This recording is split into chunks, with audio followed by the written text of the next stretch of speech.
morning to you. It is 5 o'clock Eastern Standard Time somewhere along the East Coast on this beautiful Friday, the 23rd of April. And how do I know all this? Because it's time for another edition of Hardison's Tips. Once again, what we do is look at all of our brethren and sisters who are in sales, whether it's major account, key account, up and down the street, in-home sales, or automotive sales. So I know you want to get dressed, hit the streets, end the week strong because the end of the month is coming and you want those bonuses.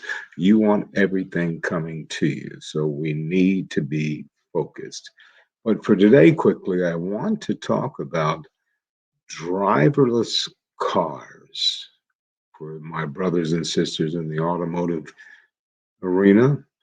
Driverless cars, and what do we have to do to get a quantum leap, whereas they're going to be coming? Because we told you before they are coming. They're just now opening the spigot, but you wait until 2023, 2024, 2025. They'll be all over the place. So the history of this goes way back a good 30 years. But now, as we get ready to almost execute, we have some third party vendors like Continental and Delphi. BMW has now secured a Magna as another tier one supplier for their non exclusive cooperation, such as global network, is important in giving the autonomous driving regulation, which will be an interplay for the progress for technology systems over the next 20, 25 years, some say. Nevertheless, this Munich, Germany based company wants to get ahead and shape standards as far out as possible. The market opinion is that fleet, very expensive test drives, is not large enough yet. Therefore, the network will be expanding by additional strategic partners. And recently, if you have not heard, BMW has partnered with Fiat Chrysler. Yes, Fiat Chrysler is the first associated car manufacturer to work with BMW on this product. With all of these things coming down over the past few months, we're looking at the end product, which is the consumer.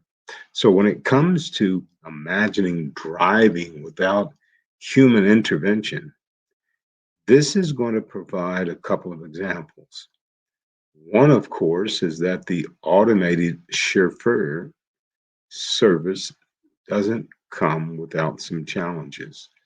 The car has an estimate which can drive the vehicle each and every time the passenger is in the vehicle. But some people have been taking it a little too far by leaving the driver's side and going and laying down in the back seat. You still may get pulled over for that because I know before you took delivery of that vehicle, they told you this is a machine, but we need you to be cognizant of what's going on. In other words, the car would have to estimate every pedestrian situation on the road, and they're not there yet. So even though you have an EV vehicle, you believe it can take you anywhere by itself, you better be careful of what state you're in. You may not have the right to do that. Now, upon request, the BMW technology boss is able to imagine another development, and this is set for next year. Without someone who takes on a subtask, Let's say perhaps a downgraded version of a robot taxi for metropolitan areas. Large groups of people are used to having taxis. So when it comes to autonomous cars for cities, nobody has more experience than Google and Waymo. Interestingly, it's Fiat Chrysler out of all the companies that already have built in with those two vendors a 100 autonomous Chrysler Pacifica vans together with Waymo. It could be just a coincidence, or maybe they had this thing planned out longer before anyone knew. You throw in Intel, which provides the technology needed to bring robotic cars to the inner city. And this is something that's going to be a disruptor, a game changer for the industry. Now, why would I tell a salesperson all of this?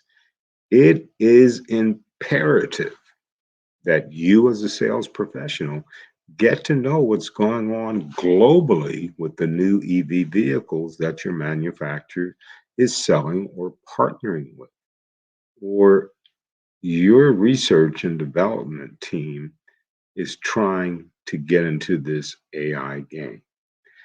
The days of just selling a vehicle with a smile so you can show that you have value, you may be listening, but all of that, ladies and gentlemen, is heading to the rear view mirror. We need to be focusing on the front. Customers are expecting you to be knowledgeable about the technology or have a technologist as part of your sales team, especially for deliveries or contactless deliveries. That is when the rubber meets the road. The dealerships that are thinking and moving towards that right now with their human capital are being in the forefront. So keep in mind, sales professionals, whether someone's on the phone using a text or request a video, please be ready. They want you to have some language that talks about this new technology. Once again, Brandon Hardison, President of Champion Strategies, with another edition of Hardison's Tip on this beautiful Friday, the 23rd of April. And as always in party, you go out and you make it a champion day.